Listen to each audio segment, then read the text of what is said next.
Terça-feira, 4 de julho, hoje celebra o Dia do Cooperativismo e também o Dia do Bombeiro, Dia Nacional do Bombeiro. Esses desbravadores, salvadores de vidas, em que muitas vezes salvam vidas da morte por afogamento ou de serem vítimas de incêndios.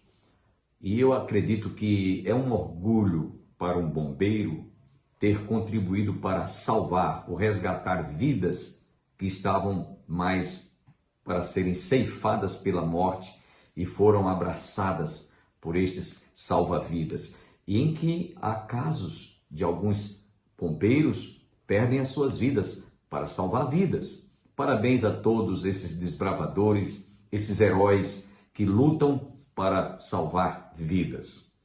Dentro de instantes estaremos trazendo mais um estudo sobre o livro de Neemias e ainda ouviremos neste programa uma música interpretada por um dos cantores do ministério da LPC. Continue com seu coração aberto e receptivo, porque Deus tem uma bênção para a sua vida, para a sua família e para o seu coração. Mas antes, desejamos fazer uma oração por você que está conosco.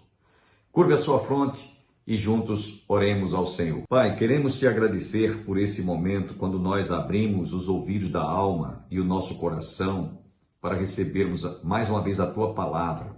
Que tu se digne de abençoar a cada internauta, a cada telespectador. Principalmente pedimos-te por aqueles que estão tristes, abatidos, amargurados, alguns estão enlutados.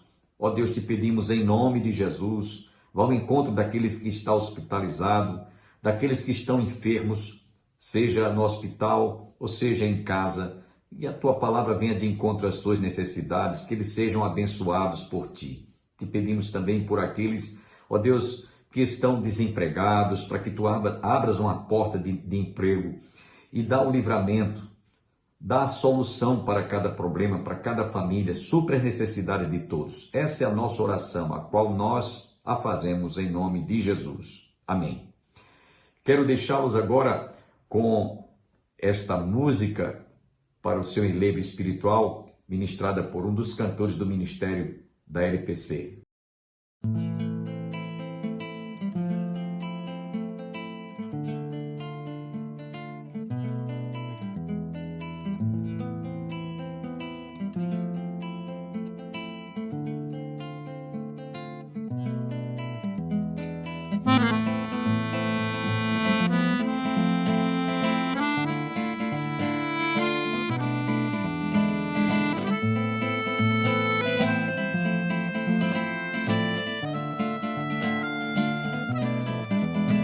Pior do que não ser é sentir-se pronto, iludir-se acabado, sentir-se feito.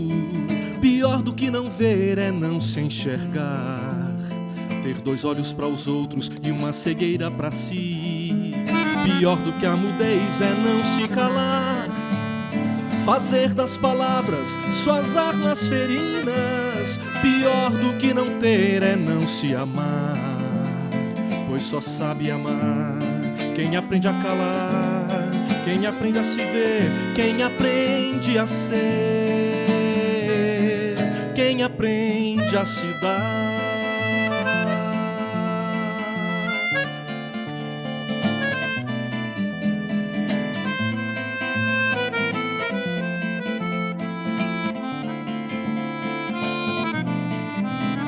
Pior do que não ser é sentir-se pronto, iludir-se acabado, sentir-se feito. Pior do que não ver é não se enxergar, ter dois olhos para os outros e uma cegueira para si. Pior do que a mudez é não se calar, fazer das palavras suas armas ferinas. Pior do que não ter é não se amar, pois só sabe amar quem aprende a calar, quem aprende a se ver, quem aprende a ser, quem aprende a se dar.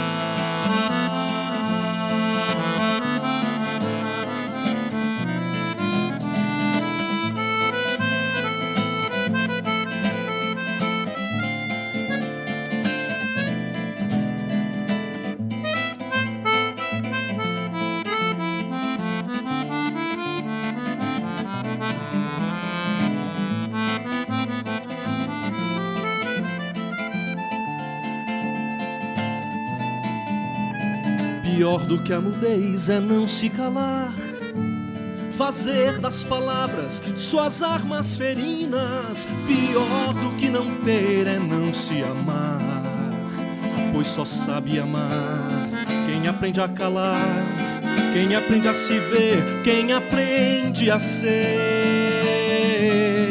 quem aprende a se dar.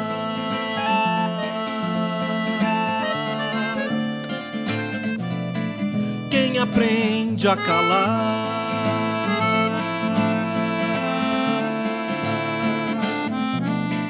quem aprende a se ver,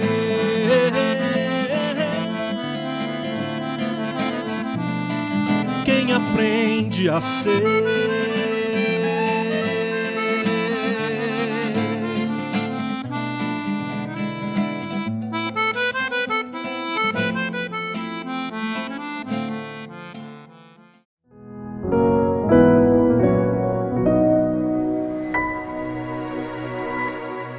Moisés havia estabelecido em Êxodo capítulo 30, que você pode abrir a sua Bíblia, versos 15 e 16, eu quero ler para vocês essa parte que Moisés havia falado, 15 e 16. O rico não dará mais de meio ciclo, nem o pobre menos, quando derem a oferta ao Senhor para fazerdes expiação pela vossa alma.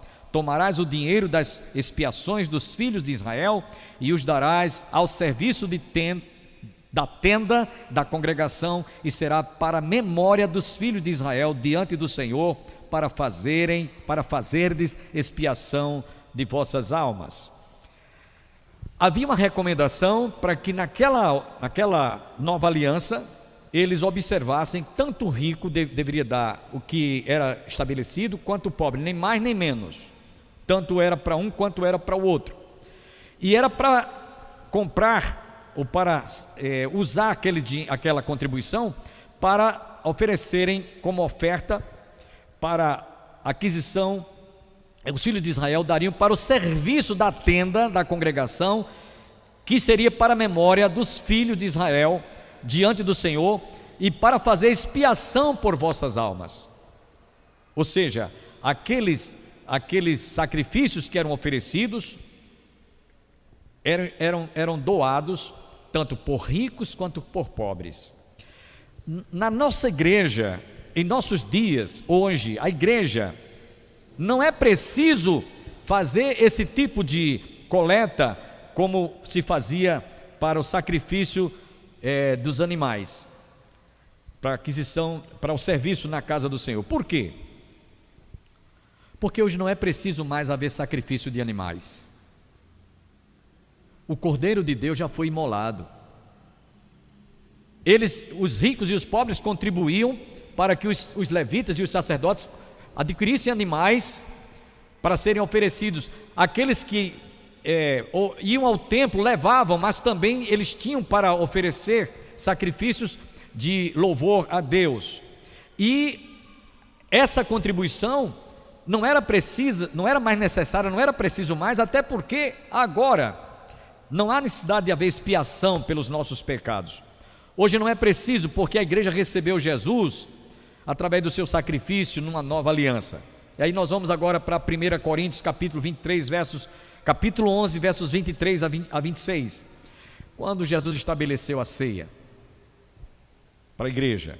Porque eu recebi do Senhor, é o que também vos entreguei, e tendo dado graças, o partiu e disse: isto é o meu corpo que é dado por vós, fazei isto em memória de mim.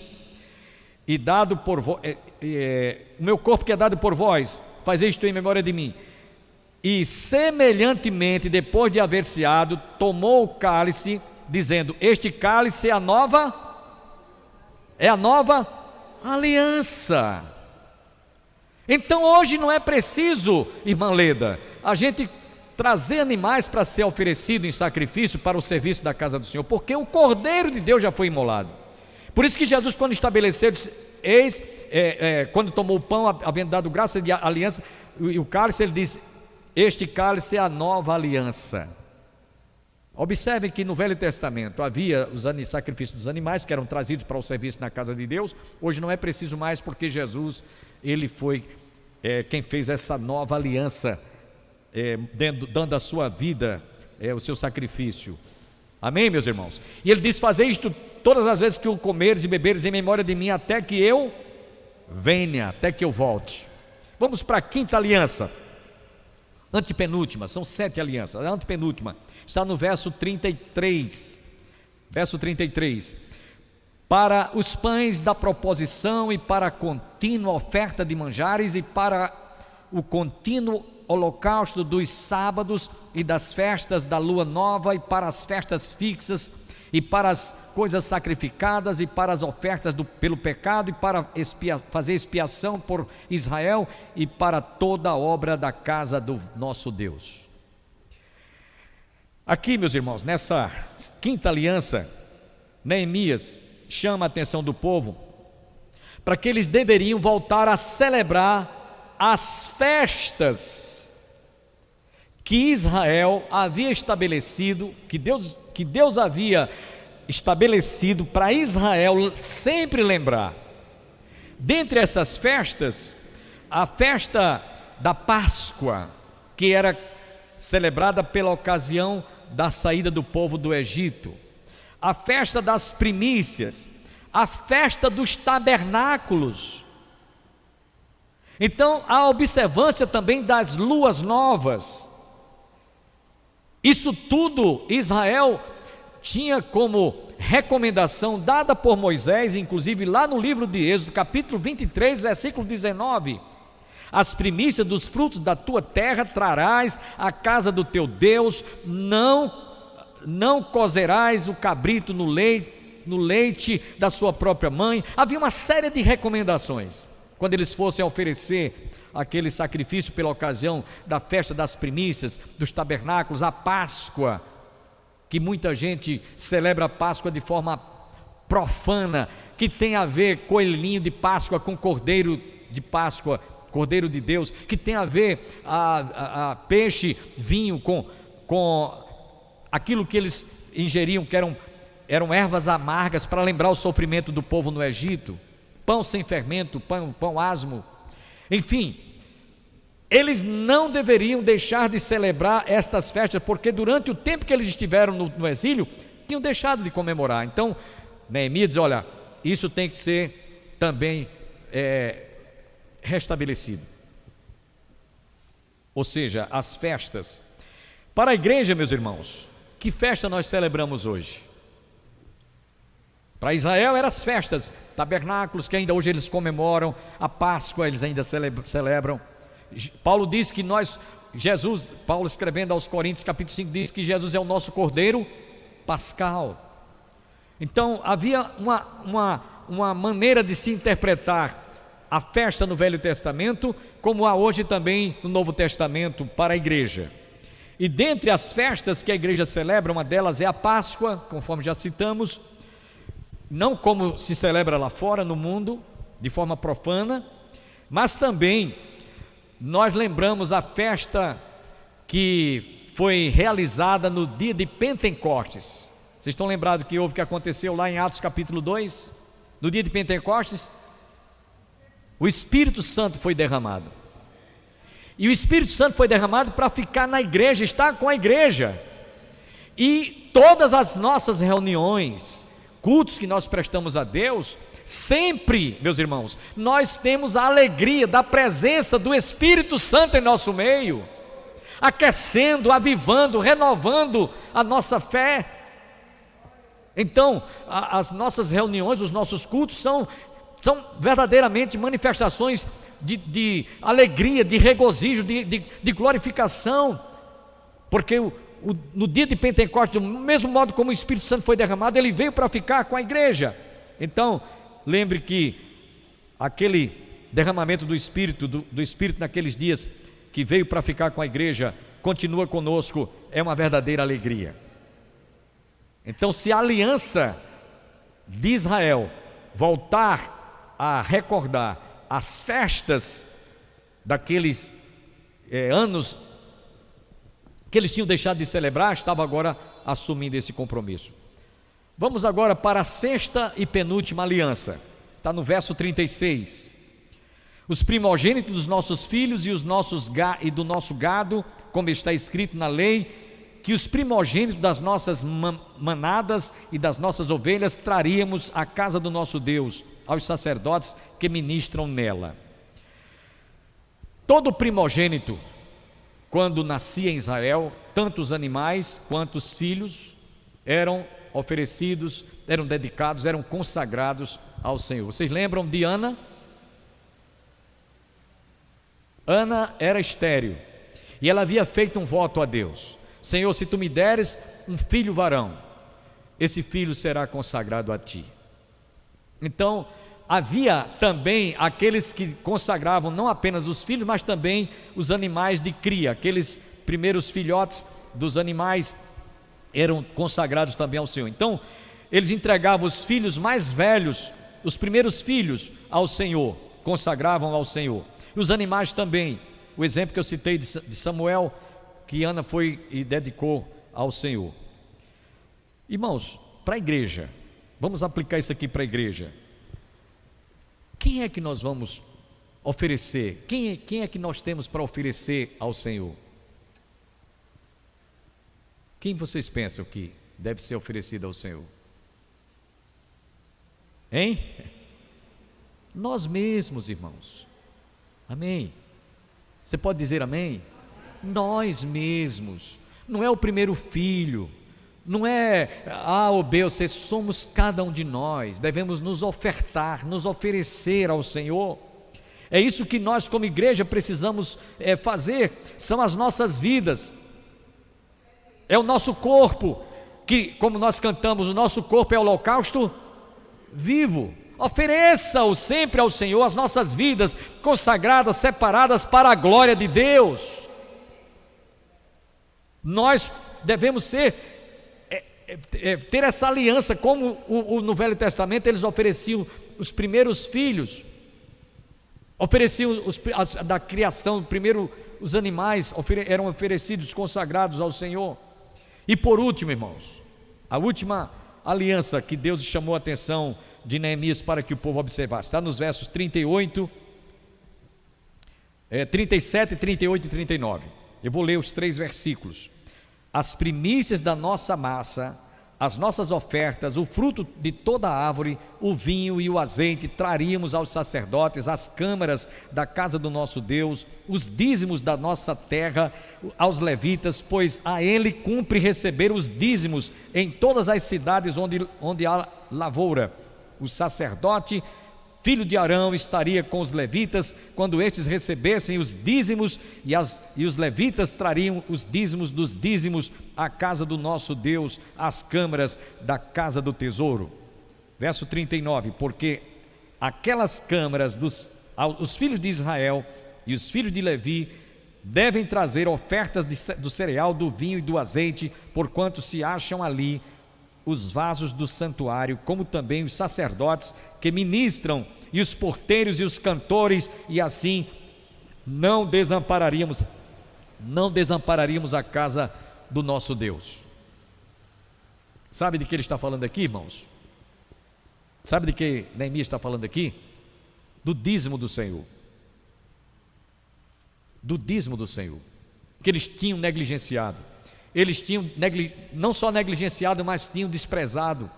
Não estavam dizimando mais na casa de Deus. Eles nem sequer tinham a oportunidade de subir ao templo, porque eles estavam no exílio babilônico, tinham deixado de exercer a entrega do dízimo.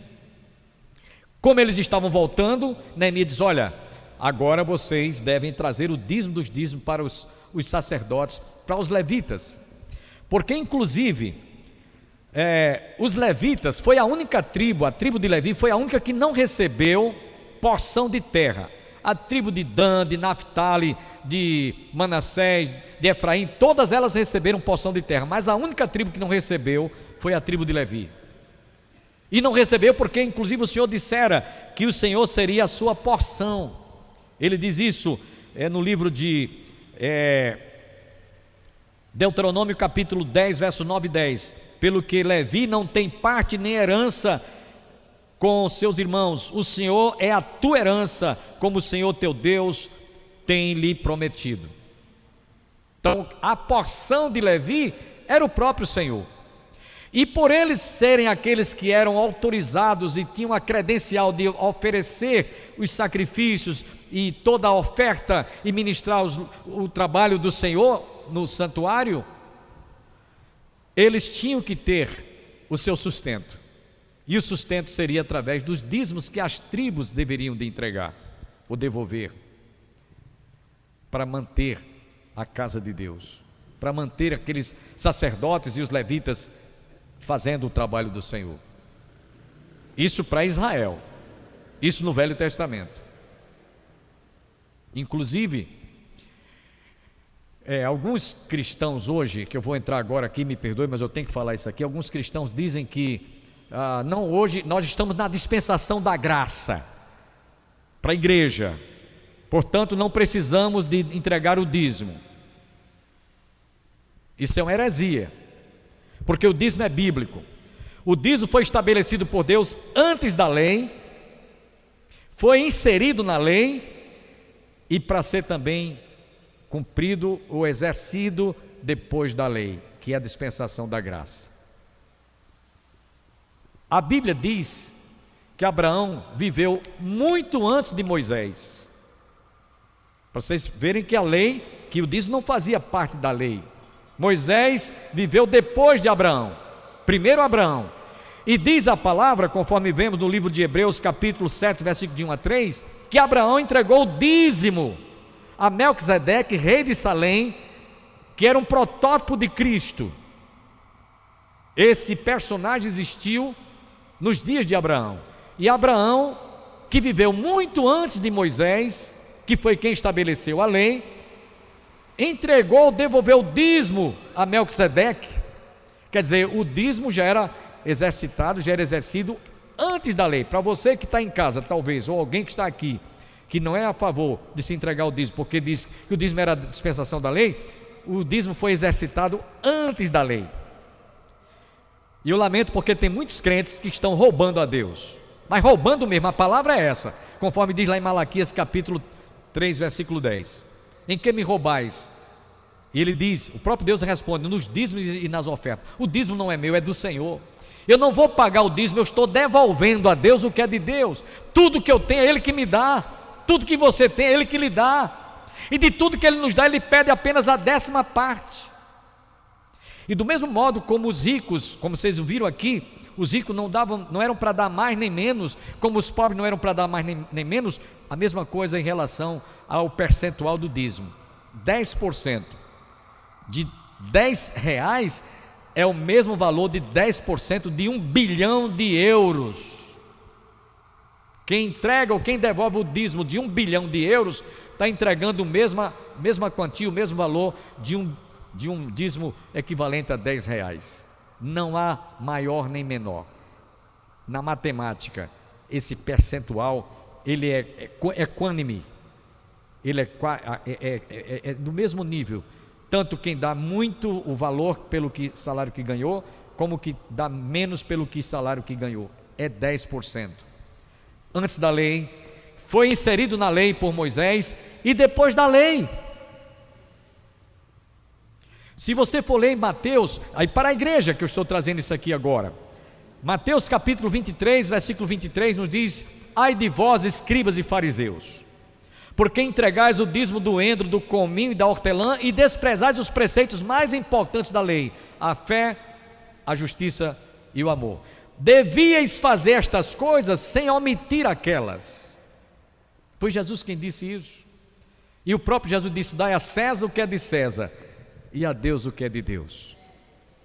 Então, meus irmãos, se para Israel Neemias estava chamando a atenção, exortando o povo, disse: olha, vocês têm que assinar aqui um termo de responsabilidade.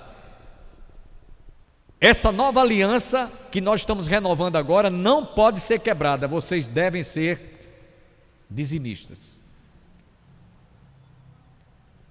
Para a igreja, meus irmãos, hoje não é diferente. Se você está em falta com Deus, você vai responder a Ele, não é a mim. Então, hoje a igreja tem a mesma responsabilidade. Essa nova aliança que Deus havia renovado, tinha levado Neemias a renovar essa nova aliança. Conclusão, meus irmãos, estamos concluindo o nosso estudo. Vamos aqui aprender 7 coisas. Eu vou apenas citar. Assim como Neemias levou o povo de Israel a se comprometerem e assinarem um documento assumindo aquele pacto daquelas alianças que eles haviam desprezado, que acabamos de ouvir todas elas, Jesus espera que nós, como membro do corpo de Cristo, mantenhamos renovados sempre semelhantes alianças. A primeira delas, do mesmo modo como ele pediu que o povo observasse a palavra, nós precisamos de ver que as Escrituras Sagradas, meus irmãos, é a nossa bússola. Amém? A palavra de Deus é como se fosse não apenas uma bússola, é nossa âncora. As Escrituras Sagradas, meus irmãos, é a única via de regra e fé e prática que nos instrui, que nos orienta, que nos revela, que nos mostra tudo quanto devamos fazer. E tem uma coisa, da criança ao ancião. Da criança, porque diz a Bíblia, instrui a criança no caminho que deve andar. E do ancião, Davi diz, fui moço e agora estou velho, nunca vi o justo mendigar o pão, nem a sua descendência padecer necessidade. Está escrito. É bastante você ler, é bastante você observar, obedecer. Então essa é a primeira aliança que você deve estar sempre renovando em sua vida, examinando, lendo, recebendo sempre através da leitura e de examinar as Escrituras o que nós precisamos de realmente consertar em nossas vidas. A segunda coisa, meus irmãos, observem que precisamos de manter comunhão com Deus. Israel pecou porque os filhos de Israel estavam tendo aliança e comunhão com estrangeiros. Nós não podemos negociar, não podemos ter 2 pesos e 2 medidas, não podemos ter esse comportamento, conforme eu já citei, Paulo escrevendo aos Coríntios. Devemos ter comunhão. Nós estamos unidos ao corpo de Cristo. Amém, meus irmãos? Então essa é a segunda coisa, segunda aliança. Terceira, santificação. Temos que estar separados. A palavra santificação significa separação. E era isso que Deus estava exigindo de Israel. Vocês são um povo que devem viver uma vida diferente. Quarta coisa, serem fiéis, que foi essa última que nós vimos, devolver a Deus o que é de Deus. O dízimo do Senhor não me pertence. Outra coisa também, exercer o nosso papel de sacerdotes, com amor, com alegria, com gratidão, conforme Pedro, escrevendo na sua primeira carta, capítulo 2, versículo 9, nos diz, vós porém sois raça eleita, sacerdócio real, nação santa, povo de propriedade exclusiva de Deus, a fim de proclamar as virtudes daquele que vos chamou das trevas para a sua maravilhosa luz. Vós sim, que antes não erais povo, mas agora sois povo de Deus, que não tínhamos alcançado misericórdia, mas agora alcançastes misericórdia. Eu li 1 Pedro capítulo 2, versículo 9. E finalmente, irmãos, devemos esperar e aguardar a iminente volta do Senhor Jesus. Maranata, ora vem, Senhor Jesus. 1 João 3 nos diz, e todo aquele que nele tem esta esperança, purifica-se a si mesmo, assim como ele é puro. E nós estamos esperando Jesus voltar. O povo estava esperançoso de voltar a Jerusalém. Nós estamos esperançosos de que Jesus venha nos buscar e nos resgatar, para nós irmos para a nova Jerusalém. Amém? Então, espero que você nessa noite pense em renovar também essas alianças, que nós não podemos deixar de observá-las sempre. Amém?